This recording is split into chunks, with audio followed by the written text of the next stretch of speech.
La croccantina no. Mhm.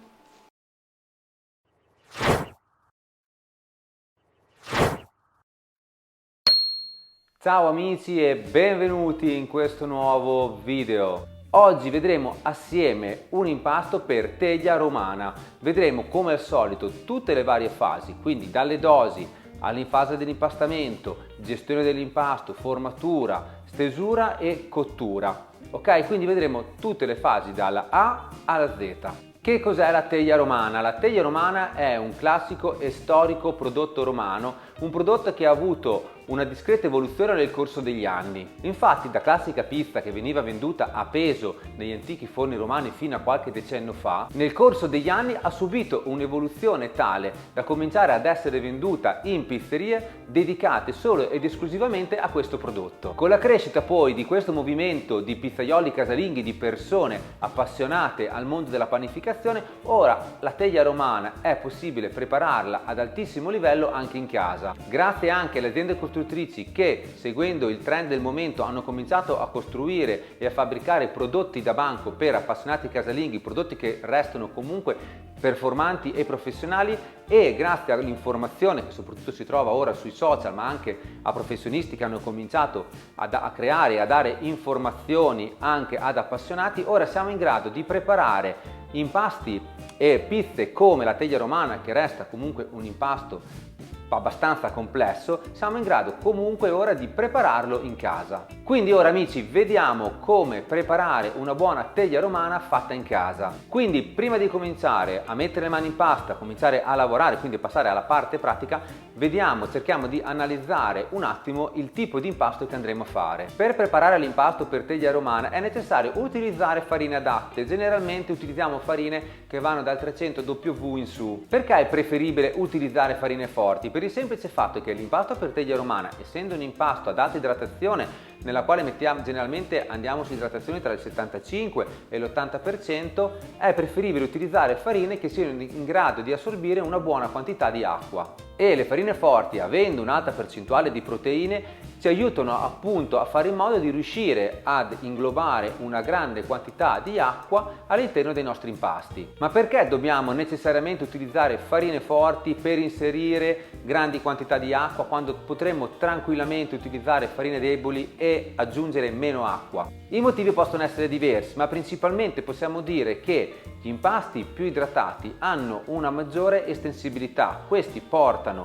poi ad avere un'apertura maggiore e un'alveolatura più sviluppata. Inoltre, oltre al concetto di estensibilità degli impasti più idratati, abbiamo anche il fatto che durante la cottura questa grande quantità di acqua intrappolata all'interno della maglia glutinica, appunto al momento della cottura, verrà spinta verso l'esterno e darà appunto una maggiore apertura dei nostri prodotti. Questo è un concetto, chiamiamola una regola, che vale per tutti i prodotti del mondo della panificazione e che noi utilizziamo sulla teglia romana proprio per ottenere questo risultato. Parlando infatti di prodotto finale, questo tipo di impasto ad alta idratazione ci donerà sì un impasto croccante sul fondo grazie al tipo di cottura dolce e grazie alla teglia, che trasmetterà il colore in un determinato modo e farà sì che l'impasto nella base della pizza sarà croccante, ma soprattutto grazie appunto all'alta idratazione avremo un impasto ben sviluppato, leggero e morbido al morso. Ed è proprio questo secondo me il fascino di questo tipo di prodotto, cioè questo gioco di consistenze, questo dualismo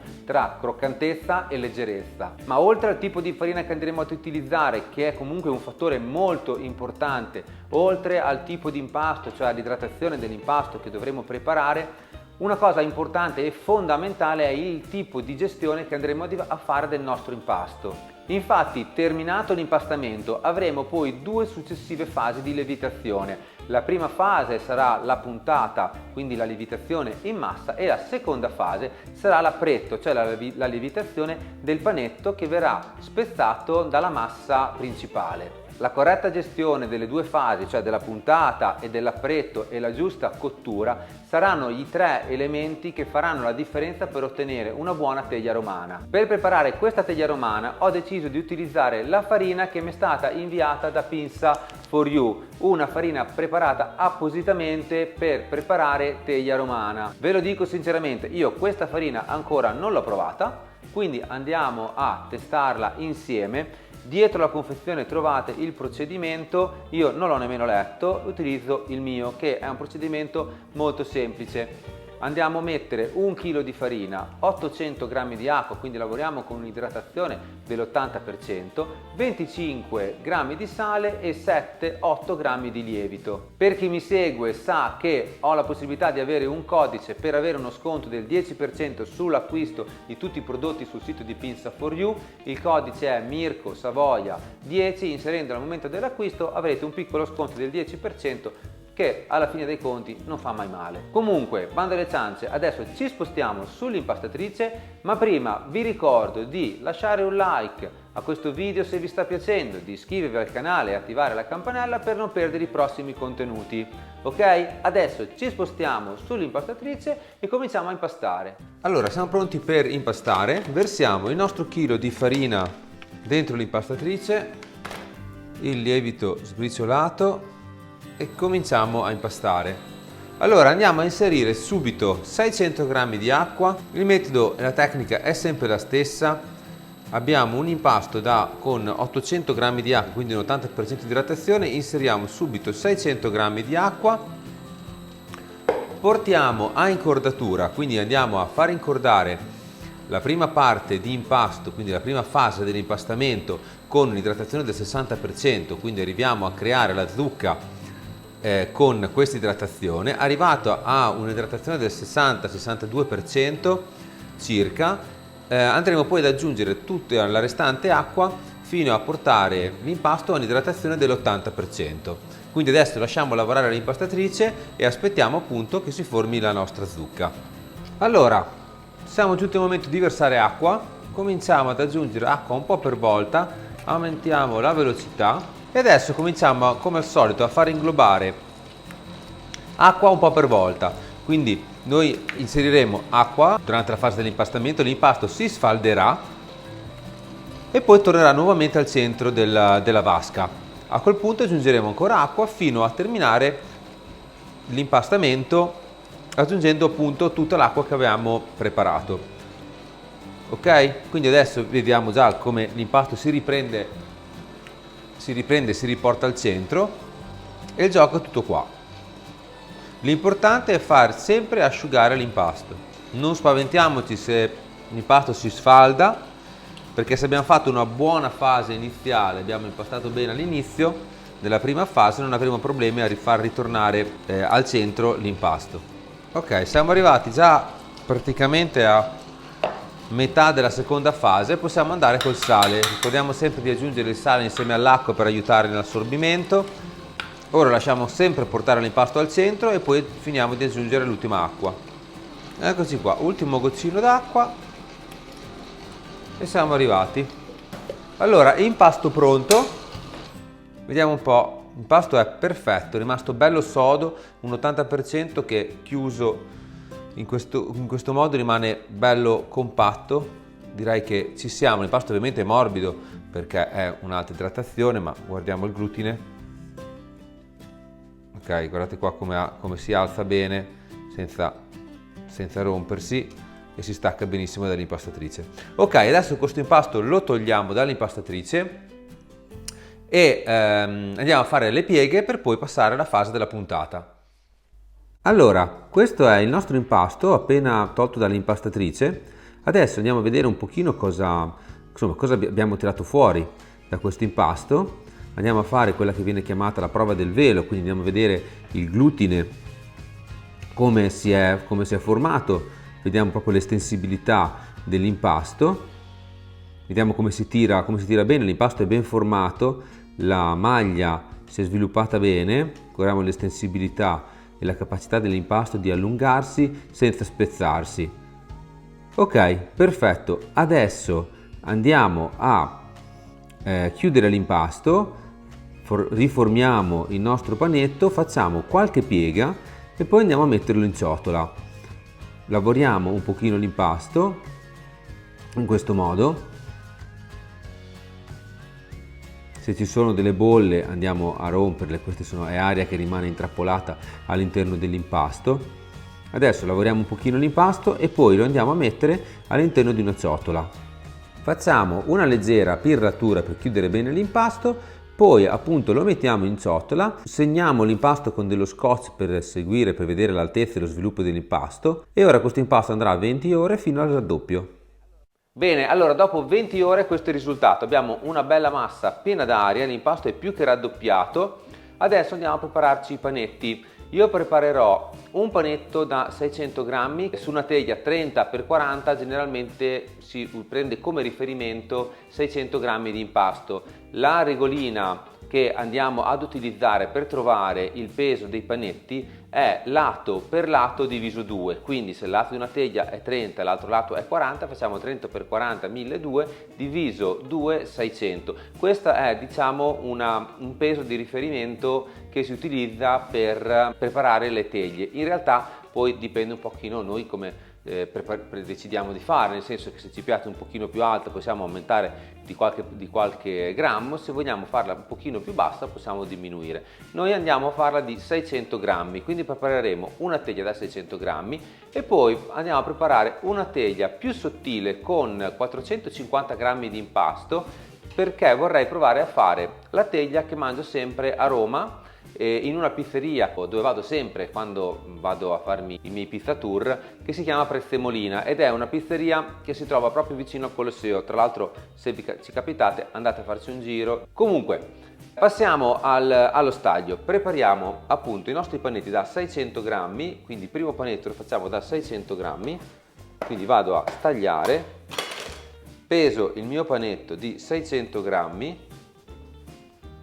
Ok, il metodo che utilizzo è quello che utilizzo sempre per preparare i panetti per teglia romana, lo trovate in un mio video precedente, vi lascio magari qui da qualche parte e in descrizione il link dove andarlo a vedere. Comunque lo riguardiamo insieme, ma se volete vederlo in modo un pochino più specifico, visto un pochino meglio, andate a guardarmi quel video, perché ci sono tutti i metodi che utilizzo io per preparare i panetti, sia per napoletana sia per teglia e palla romana. Comunque, questo è il nostro impasto, chiudiamo da una parte e andiamo a portare tutto l'impasto al centro, in questo modo. Ok? Perfetto, poi andiamo a stringere, quindi a chiudere a cicatrice.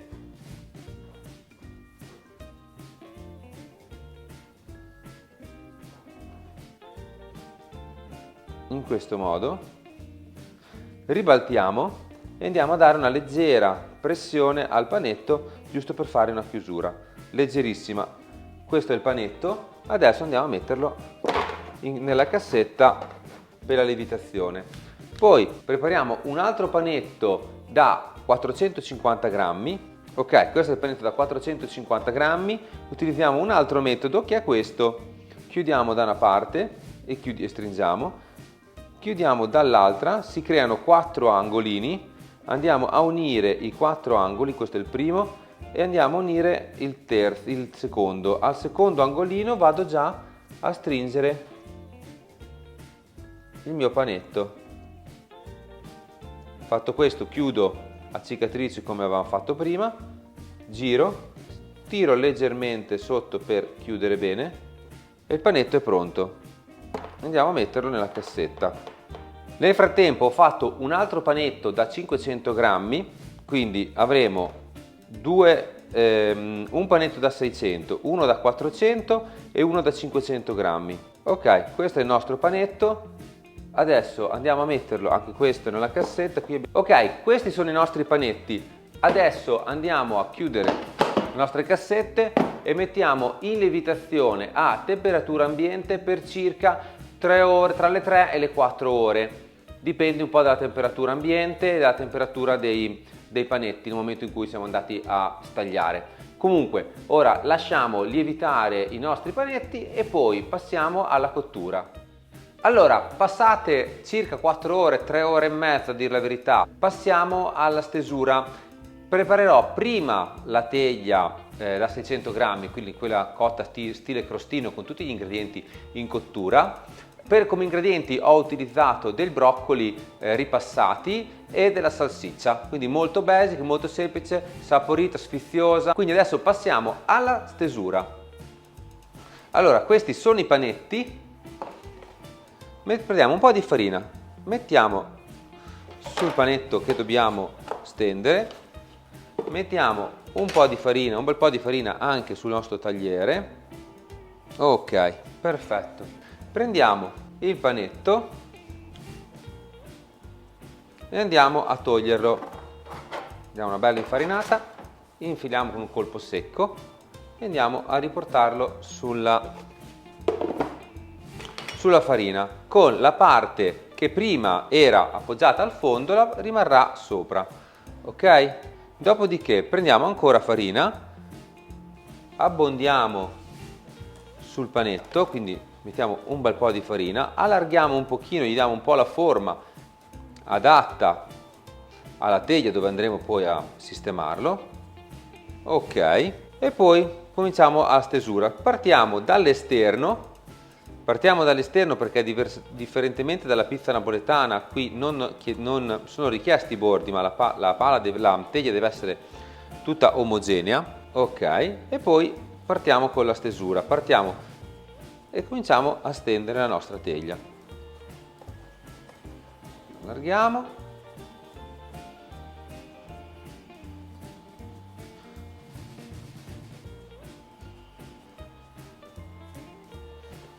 Gli diamo una sistemata ancora.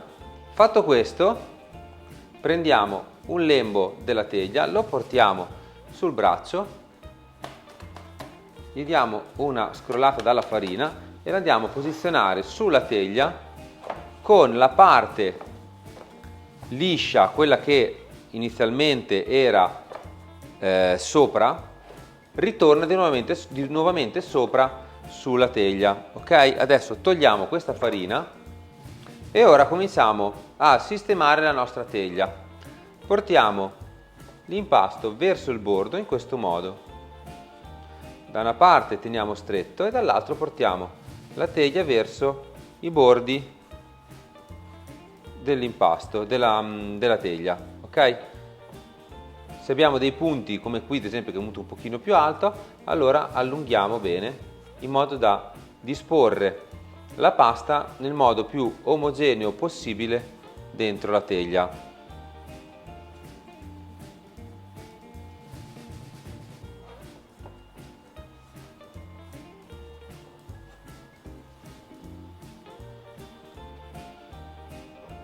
Perfetto, disposto tutta la teglia portata all'impasto fino ai bordi della teglia, adesso passiamo alla farcitura. Allora, prendiamo mozzarella, la facciamo bianca, ok? Quindi mozzarella, la disponiamo bene su tutta la teglia, mi raccomando arriviamo fino ai bordi, cerchiamo di arrivare fino ai bordi perché nella teglia romana, non essendo una pizza tonda al piatto, appunto, si tende a mangiare tutta la pizza, quindi tutta la pizza deve essere condita, rimane poco di bordo, ok? Fatto questo, prendiamo i nostri broccoli e li andiamo a mettere sulla teglia. I broccoli li cuciniamo lasciandoli abbastanza croccanti, quindi non li andiamo a bollire troppo, ma li andiamo a lasciare un po' croccanti, in modo che poi possano terminare la cottura in forno. Io abbondo. Poi prendiamo la salsiccia e facciamo dei pezzettini di salsiccia. Anche qui la salsiccia non la facciamo né troppo fine né troppo grossa, ovviamente perché se la lasciamo troppo fine rischia di bruciarsi, se la facciamo troppo grossa rischia di rimanere cruda. Perfetto, allora questa è la nostra teglia pronta per essere infornata. Ora la inforniamo a 300 gradi per 10 massimo 12 minuti. Quindi adesso io vado a infornare, poi vediamo il risultato finale. Ok, allora ci siamo. Questa è la nostra teglia. Adesso la spostiamo, la portiamo sulla nostra griglietta qua e la facciamo fargli scaricare un po' l'umidità. Allora, questa è la nostra teglia io la tengo sempre un pochino indietro perché poi vado a rigenerarla, quindi poi dopo finisce la sua cottura. Quindi ora ancora gli manca qualche minuto, 3-4 minuti di cottura per appunto asciugarla bene e renderla ancora più croccante. Adesso la lasciamo raffreddare, poi andiamo a rigenerarla in un secondo momento. Nel frattempo andiamo a cucinare le nostre teglie, quelle sottili. Ok, quelle da 500 e da 450 grammi. Allora, queste sono le nostre 3 teglie pronte per essere rigenerate. Adesso ne assaggio una di ogni tipo, la taglio, quindi la riapriamo una per una, andiamo a vedere l'interno della teglia, quindi l'alveolatura, e poi andiamo a rigenerare e andiamo a sentire il risultato finale. Ok, quindi adesso passiamo al taglio. Allora, partiamo con la teglia, salsiccia e broccoli. Io ne taglio un pezzo, un po' come si fa in pizzeria quando si va a mangiare le pizze in teglia. Ok, questo è uno spicchietto. Ok, adesso lo mettiamo qui sulla pala. Passiamo a quella rossa che avevo preparato sottile sottile, 450 grammi di impasto. Questa è ancora più sottile, guardate qua com'è sottilissima. Ok, e poi l'ultima con olive taggiasche e acciughe. Ok, e anche questa super sottile. Ok, allora adesso andiamo in forno a rigenerare circa 3-4 minuti a 250 gradi. Ok, allora pronte le nostre teglie. Allora andiamo a tagliarle a spicchietti. Sentite come scricchiola il fondo. Andiamo a vedere sotto. Ecco come deve essere sotto. Bella croccante. Ok, e sopra, ok, una velatura fine, aperta e super leggera. Ok, adesso andiamo ad assaggiare. Allora, la cosa fantastica è il fatto che appunto al morso abbiamo questa doppia consistenza tra il morso croccante, quindi nel momento in cui andiamo ad addentare il pezzo di pizza, ma allo stesso tempo soffice nella parte superiore. Questa cosa qui è una cosa strepitosa. Andiamo a sentire invece quella sottile. Da fare attenzione a non bruciarsi col pomodoro perché è rischiosissimo. Ragazzi, una pizza fotonica. Adesso ne me ne scaldo altri 2-3 pezzi perché ho una fame pazzesca. Fai sentire il cranzettino.